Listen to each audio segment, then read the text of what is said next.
Tata group की कंपनियों ने पिछले कुछ सालों में इन्वेस्टर्स को काफी वेल्थ रिटर्न्स दिए हैं, बहुत ज्यादा मुनाफा कमा करके दिया है और टाटा ग्रुप की कंपनियां सबसे भरोसेमंद कंपनियों में से कुछ कंपनीज मानी जाती हैं।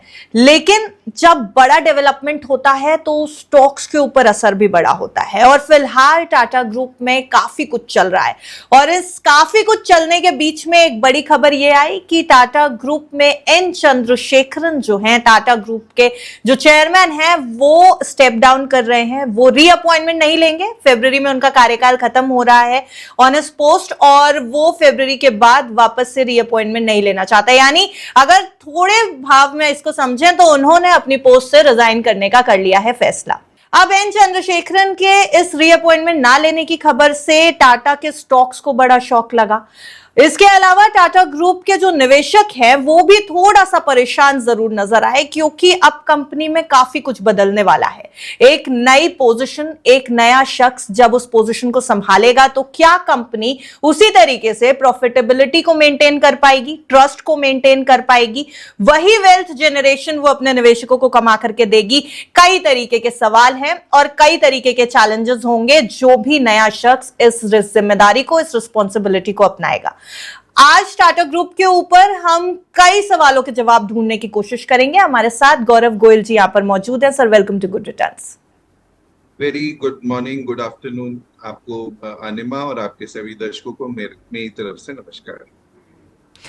सर, फिलहाल बाजार जिस तरीके से मूव कर रहा है वो तो हम सभी देख रहे हैं। थोड़ा प्रेशर में जरूर दिखाई दे रहा है बाजार और कई इसके पीछे के फैक्टर्स हैं, लेकिन आज हमारी बातचीत का फोकस हम टाटा ग्रुप के ऊपर रखेंगे क्योंकि बहुत बड़ा चेंज आने वाला है, बहुत बड़ा फैसला आया है एन चंद्रशेखरन की तरफ से, और वो भी ऐसे समय में जब ऑलरेडी फ्यूड में है ये ग्रुप। ऑलरेडी टाटा सन्स और टाटा बोर्ड के बीच में जो कुछ भी चल रहा है, नोएल टाटा और चंद्रशेखरन के बीच में लगातार बहुत समय से काफी कुछ चलता हुआ दिखाई दे रहा है। तो कंपनी थोड़ी क्राइसिस में जरूर थी, लेकिन किसी ना किसी तरीके से इन सारी कंपनीज के परफॉर्मेंस को जोड़ करके रखा जा रहा था।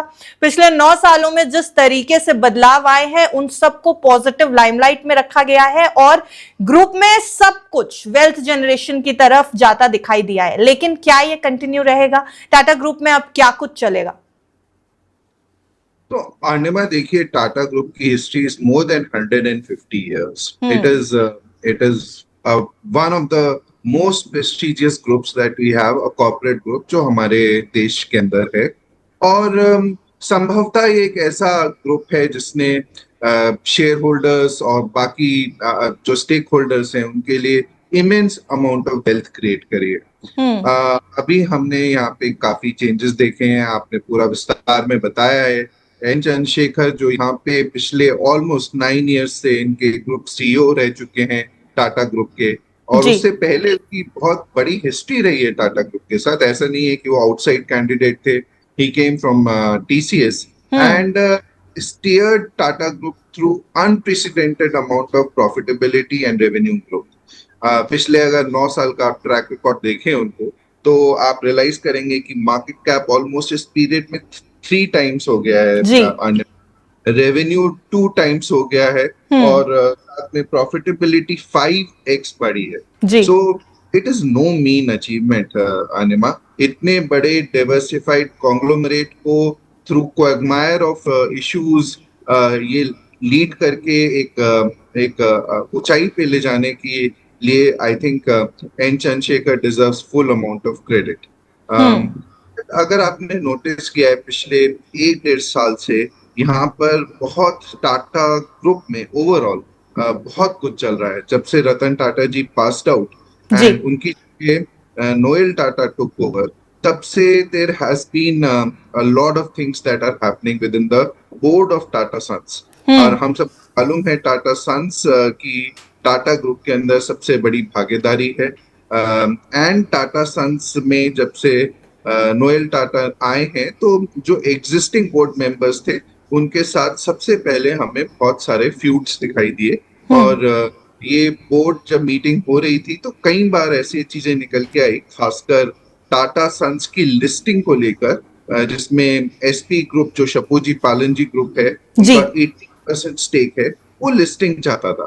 साथ में कुछ बोर्ड मेंबर्स भी फेवरेबल थे, whereas Noel Tata is clearly against the listing of Tata Sons Group. तो ये फैक्टर्स हैं क्लियरली बहुत सारे जिसकी वजह से यहाँ पर अंदर ही बहुत कश्मकश चल रही थी, बहुत सारे इंटरनल डिस्प्यूट्स इरप्ट हो गए और इन डिस्प्यूट्स में की वजह से आज जो है एन चंद्रशेखर को आई थिंक रेजिग्नेशन देना पड़ा है.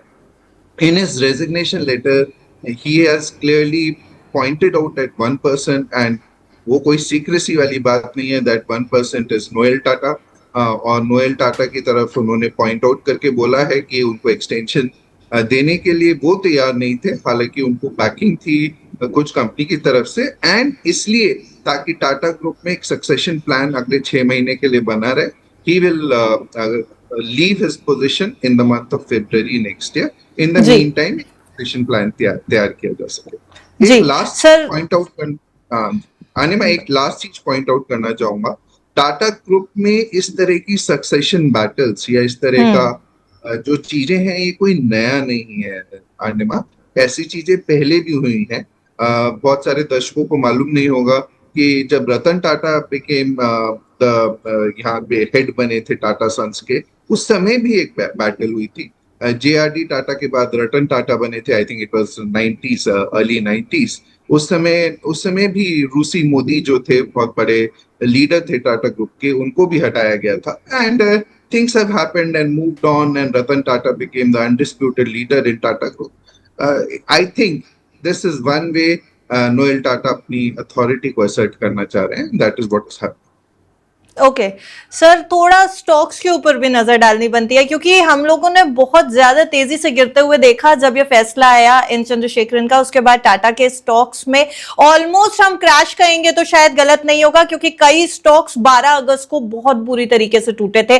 TCS में लगभग 4 से 6% की गिरावट थी. टाटा मोटर्स में लगभग 2 से 4% की गिरावट दिखाई दी इंट्राडे में 12 अगस्त को.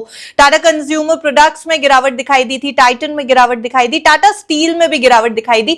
हम आज जब 13 अगस्त को ये डेटा देख रहे हैं तो खरीदारी वापस लौटी है कई बड़े स्टॉक्स में. TCS में भी अगर हम देखें तो इस समय थोड़ा सा बेहतर पोजीशन में नजर आ रहा है. टाटा पावर भी बेहतर पोजीशन में नजर आ रहा है, लेकिन टाटा स्टील में अभी भी गिरावट जारी है और लगभग 2% के आसपास की गिरावट इस समय टाटा स्टील में दिख रही है. अब निवेशकों के सामने टेंशन ये है कि स्टॉक्स को कैसे डील करना है. देखिए अर्निमा, जब भी इतनी बड़ी उथल पुथल मचती है किसी भी कॉर्पोरेट ग्रुप के अंदर, और वो भी टाटा जैसे कॉर्पोरेट ग्रुप के अंदर, तो जो ग्रुप कंपनीज हैं उनमें उनके ऊपर एक नीजक रिएक्शन आना स्वाभाविक है जिस दिन ये अनाउंसमेंट होता है. एंड आई थिंक खासकर क्योंकि इनका चंद्रशेखर जी का बैकग्राउंड TCS से ओरिजिनेट होता था, और वहां पे सबसे बड़ी मार TCS में पड़ते हुए देखी, और बाकी ग्रुप कंपनीज के ऊपर भी इसका असर पड़ा. क्योंकि और इसके पीछे रीजन ये भी होता है कि जब ऐसा कुछ होता है तो बहुत सारी अनसर्टेनिटीज होती हैं फ्यूचर को लेके. But I am sure Tata समूह बहुत बड़ा ग्रुप है, बोर्ड मेंबर्स मैच्योर हैं, एक लेगेसी है उनकी, तो वो सब जो है इन सब चीजों को they can sort it out. They will have I think very soon, they might just in next couple of months, you might see an announcement of the next group CEO and MD. हो सकता है कि वो एक internal candidate ही हो. तो ये सब चीजें होती रहेंगी. मार्केट में रिएक्शन आना इस तरह का स्वाभाविक है. But I think Tata group जो है उनकी क्रेडिबिलिटी के ऊपर हम लोग क्वेश्चन मार्क बहुत ज्यादा नहीं कर सकते हैं, because they have a proven track record. इस तरह की चीजें हो जाती हैं. आई थिंक अच्छी कंपनीज जो टाटा ग्रुप के अंदर हैं, जो हैव बीन कंसिस्टेंटली परफॉर्मिंग, मैं एक नाम लेना चाहूंगा. It is not a recommendation, but आप ट्रेंड का अगर आप ट्रैक रिकॉर्ड उठा के देखें तो यू विल रियलाइज, या फिर टाइटन का ट्रैक रिकॉर्ड उठा के देखेंगे, आप रियलाइज करेंगे कि how great these companies have become from a very small छोटी कंपनी से इतनी बड़ी कंपनी बन गए हैं आज की डेट में. So I think rather than raising question marks, मैं तो ऐसी कंपनीज को देखना चाहूंगा जहां पर हम अपॉर्चुनिटी की तरह इसको यूज कर सकें. जी सर, एक आखिरी सवाल ये कि सबसे बड़ा चैलेंज क्या होगा, 2 लाइन में अगर हम इसको एक्सप्लेन करें तो, आगे आने वाले नए चेयरमैन के सामने एन चंद्रशेखरन के छोड़ने के बाद टाटा ग्रुप को मैनेज करने के लिए सबसे बड़ा चैलेंज. दो चैलेंज आपको सबसे बड़ा बताता हूँ अनिमा। पहला चैलेंज ये होगा कि एक widely acceptable candidate perhaps from internal उनका जो कैंडिडेट्स हैं उसमें से एक निकल के आ जाए। And I think TV Narendra is perhaps best suited, who is the current MD and CEO of Tata steel, और उनकी भी बहुत बड़ी पेडिग्री रही है। तो मेरे ख्याल से अगर एक वाइडली एक्सेप्टेबल पर्सन निकल के आ जाए that would be great. And secondly I think the immense challenge जो टाटा ग्रुप के पास है वो है revival of Air India. And I think Air India has been bleeding. उन्होंने ले तो लिया एयर इंडिया और सोचा था कि बहुत जल्दी उसे रिवाइव करके प्रॉफिटेबल बना देंगे, बट आज की डेट में भी they are really struggling to keep it afloat. तो ये चैलेंजेस मेरे ख्याल से सबसे बड़े रहेंगे टाटा समूह के लिए आने वाले वक्त।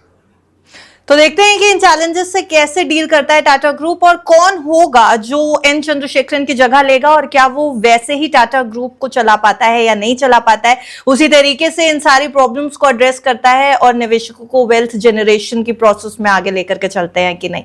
Thank you so much sir for joining us today. बहुत बहुत धन्यवाद अनिमा, थैंक यू।